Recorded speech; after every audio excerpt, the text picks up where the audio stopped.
拉玛基努，拉玛基努，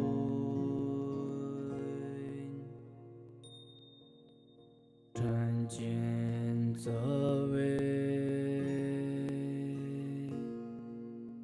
拉玛基努。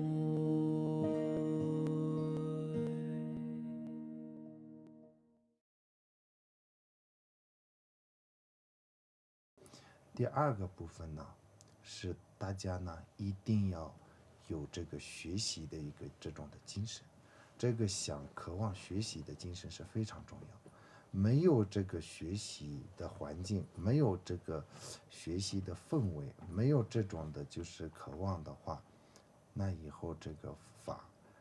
以后这个藏民族的文化的角度也好，或者说作为这个象雄文明的角度也好，或者是说我们这是一个宗教的角度也好，那么这样的话呢，一定会以后是死板的一个状况。所以说大家呢，包括是僧侣也好，包括是群众也好，就应该要好好的把这个学习的精神，要学习的这种的渴望，这种培养是非常重要。包括这个寺院的管理人员呢，更是个重要。寺院的管理人员他没有这种的意识的话，那下面的僧侣那就是晚了，他是不会学习的。那么他没有这种学习的话，那教法就不用说了，光他自己一个人的这个道德这些都是晚了。所以说我们的这个学习精神和学习的这种的氛围的要求这个应该是寺院一定要提供这种的环境。那么第三个呢，必须要把这个人品的这个问题呢，人品的这个是非常重要，尤其是关于做以后要弘法的人，他的人品必须要好。这个人品不好的话，那你哪怕是你有再好的法，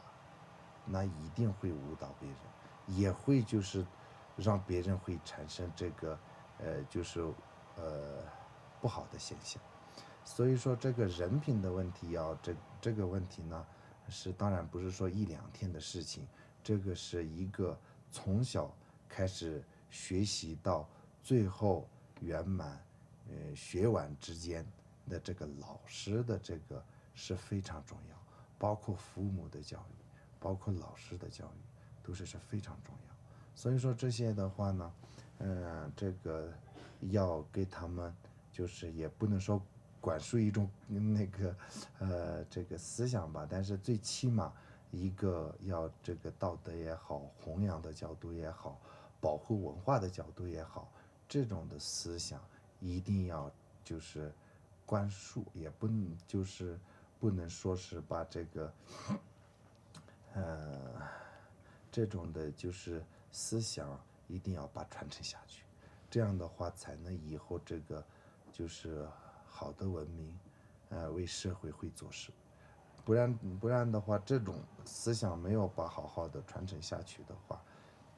这个社会也完了。不用说是这个宗教的信仰的角度，所有都是会有问题的。